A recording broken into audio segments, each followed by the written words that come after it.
ये कांग्रेस हो या समाजवादी पार्टी, इनका चेहरा अलोकतांत्रिक है, इनके कृत्य महिला विरोधी हैं। इनके सामने प्रधानमंत्री मोदी जी ने जो विकल्प दिया था अपनी महिला विरोधी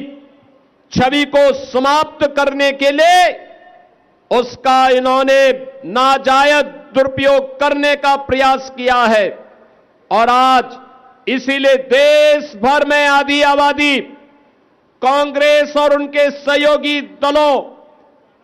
के महिला विरोधी आचरण के खिलाफ सड़कों पर आंदोलन कर रहा है। आज मैं इस हजारों की संख्या में जो बहनें इस आक्रोश रैली का, आक्रोश मार्च का हिस्सा बनी हैं, इतनी भीषण कड़ाके की गर्मी के बावजूद आप सबकी उपस्थिति प्रधानमंत्री मोदी जी की नीतियों के प्रति आपके सहज समर्थन और आशीर्वाद का प्रतीक है। बहनें, आप जानती हैं कि पिछले 11-12 वर्ष में प्रधानमंत्री मोदी जी के नेतृत्व में देश के अंदर जो परिवर्तन देखने को मिला है, उसमें उन्होंने सदैव इस बारे में कहा है कि देश के अंदर केवल 4 जातियां हैं। उनमें पहली जाति है महिला की, दूसरी जाति है गरीब की,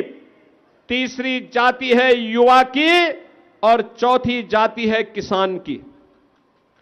और उन्होंने सभी नीतियों को इन्हीं 4 के इर्द गिर्द केंद्रित करते हुए देश को आज आर्थिक उन्नति के एक नए सोपान तक पहुंचाने में सफलता प्राप्त की है। देश के अंदर इंफ्रास्ट्रक्चर के इस नए युग का कार्य हो, नए भारत के अनुरूप भारत के अंदर भारत की विरासत के संरक्षण का कार्य हो, या फिर देश के अंदर समाज के अलग अलग तबके के उत्थान के लिए चलने वाली योजनाएं, इन सब का केंद्र बिंदु या तो आधी आबादी नारी शक्ति है, जिसके सम्मान, जिसकी सुरक्षा और जिसके स्वावलंबन के लिए अनेक कार्यक्रम चले हैं। आप याद करिए, बेटी बचाओ बेटी पढ़ाओ का कार्यक्रम हो, चाहे वह मातृ वंदना योजना हो, चाहे देश के अंदर चलने वाली उज्ज्वला की स्कीम हो, स्वच्छ भारत मिशन में हर घर तक शौचालय के निर्माण का कार्यक्रम हो, चाहे वह हर घर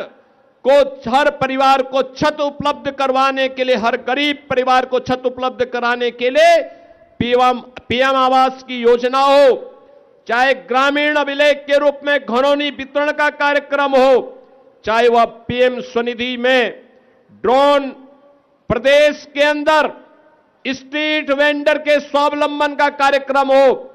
या फिर वह प्रदेश के अंदर, देश के अंदर चलने वाली तमाम योजनाएं जो किसी परिवार को केंद्रित करते हुए उनके स्वावलंबन का आधार बन रही है, ये सभी योजनाएं प्रधानमंत्री मोदी जी ने आधी आबादी को, गरीब को, नौजवान को और अन्नदाता किसानों को केंद्र में रख करके बनाई है।